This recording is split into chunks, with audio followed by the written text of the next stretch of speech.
I'm a personal trainer, but you actually don't need me. You just need the right plan. And now you would probably say, Dave, you're stupid. I've already used the plan. And the reality is that you probably used the right plan, but in the wrong order. So let me show you how to fix it.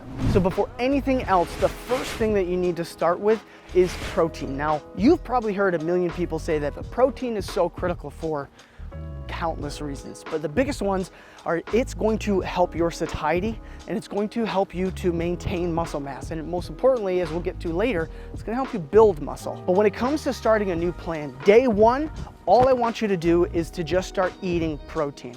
Now, for most people, they don't want to bother with tracking calories, which I don't blame them. So for the vast majority of people, all you're going to need to do is eat 4 to 5 servings, about the size of your fist is what I always say, of whole food protein every day. Now, if you want to be safe, which is not a bad idea, you can also throw in, a favorite protein shake on top of that. But this is what's going to massively improve your satiety. And here's the cool thing. Day one, most people jump on a diet, start pounding their bodies with workouts 5 to 7 days a week. All you're doing day one is eating more. Now that sounds counterintuitive, but that's why it actually works. You're focusing on including more whole foods. It's going to make you far less likely to eat things that are going to be calorie dense, but lack micronutrients. Okay, so that's day one. For 7 days, all I want you to do is do your protein. Now, if you want more data, you can actually track this. For some people, that's going to be the route that they might want to go. Track your protein, make sure you're getting 1 gram of protein per pound of ideal body weight. Now, step number 2 is to actually just drink water, but you're not going to be implementing this your first week. Focus on the protein. You're going to implement drinking water on week number 2. That's when I want you to start thinking about drinking water. Now, how much water? It's going to vary for everyone. It's going to vary based on activity. Just keep a big water bottle with you at all times and try to be sipping it. One great baseline to start with is to just have a nice, a nice good sized water bottle, something bigger than like a 16-ounce water bottle with you at all times, and try to drink like 4 of those throughout the day. Now, here's the cool thing is these 2 first steps are going to massively set you up for success for the next steps that come. Okay, so that's just week 2. Now, between week 2 and week 3 of this journey that you're starting on this new plan, I want you to then start walking. Now, what could this look like? This could look at the end of the day. This could look first thing in the morning. Just start walking. I want you to ultimately, if you want to track your steps, go for it, but you don't have to. 10,000 steps, 8 to 10,000 steps is a great recommendation. Don't let anyone tell you that it's going to depend on your body weight. They are way overcomplicating it. You don't need to worry about that. So just start with walks. This could also look like 3 times a day, go for 3 10-minute walks. Do it after each meal because that's also going to help you digest the meal better. Okay, so step number 4 now is where you're gonna feel like the rubber meets the road, but the fact is that with these first 3 steps, you've already been cruising. And step number 4 is to lift weights, but it's actually where most people tend to screw up. Now, when we're talking about lifting weights, I don't want you just going in there to throw weights around, start sweating, huffing and puffing and feeling the burn. Any good personal trainer will tell you that is worthless. You want strategic exercises, so think compound movements. Go ask AI, it'll give you a whole bunch of them and exactly how to do it. And what you're gonna do is focus on just trying to do those movements, writing them down, and then trying to get stronger each and every next time you do that workout. Now, how often should you work out? That's always the biggest key.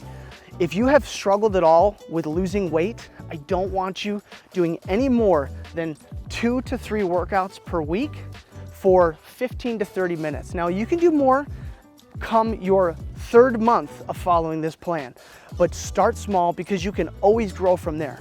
We're just doing as little as possible to actually get the most amount of change. And doing too much can actually set you back. That's what's wild. Now, this 4th step of lifting weights, I don't want you to be implementing until you've got these first 3 down pat.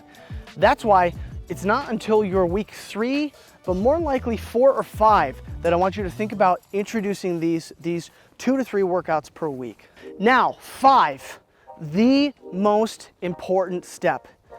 And it's something that people struggle with so much right now, just in this era when we have a million things to do and none of it depends on daylight, and that's actually sleep.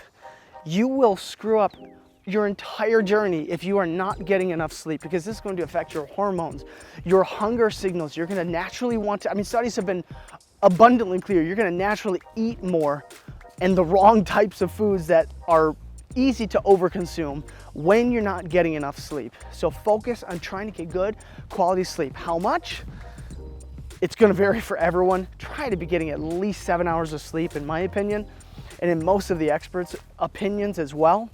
And try to make it as best quality as you can. But more than 7 hours is probably going to be more optimal. And you want to keep the room dark, keep the room cool, and try to be going to bed and getting up around the same time. So around week number 4 or 5 is when I really want you to start making this a goal. Because up until this point, you've been focusing on the protein, the water, and the walking. The lifting, you're gonna start somewhere around your 2nd month. So I want your sleep to be supporting that. So now you're following this plan, but if you actually want to skyrocket the results, there's 3 supplements that you can take that are going to help you get there faster. Now, if you have seen any of my content, hopefully you know that I don't put the focus on supplements. No one should, because it's only going to get you like that 10 to 15% of benefits.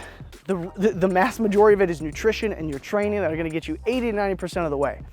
But especially for you and I, we tend to get low sleep, we've got high stress, family demands, a lot of that stuff that's just in our lives.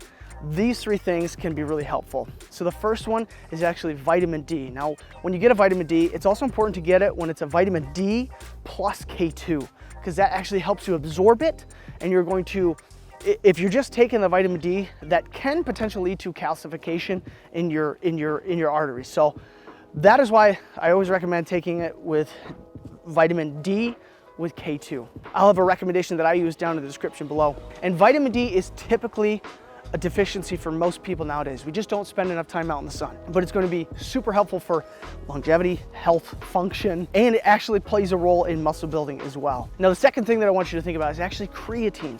I avoided this like the plague for years. I was so worried about hair loss, but I'm going to be losing my hair anyways. But creatine is now being proven more and more and more to actually be almost as just a longevity, just a health supplement. Creatine is gonna help you get the most out of those workouts. And there's a whole bunch of other benefits as well, but one of the biggest ones is just its positive impact on our brain cognition. Now, the final one is actually magnesium. And I tend to recommend there's different forms of magnesium, but I would definitely focus on magnesium glycinate. I have found that has massively impacted my sleep. It's going to help you to sleep better. I find that when I take it, I'm less likely to wake up in the night or have a hard time falling back asleep. Now, if you're deficient in this, you start taking it, you're gonna notice a difference. I didn't think I was until I started taking it consistently, but it's going to help boost that sleep, which is like the biggest driver for you getting the results that you want. I'll also have a link down below of the one that I use that I recommend, but there's a whole bunch of other options out there. But if you want more results faster, what you're gonna need is more data. To get more data means tracking calories, tracking your weight, and hopefully you're already tracking your lifts when you get to that point. But once you've implemented this plan, you've got it in the right order, next you wanna be aware of some very critical mistakes that a lot of people tend to make, myself included, and I wanna save you years and years of wasted effort and a ton of frustration. In that video that I go through every single one of them is right over here.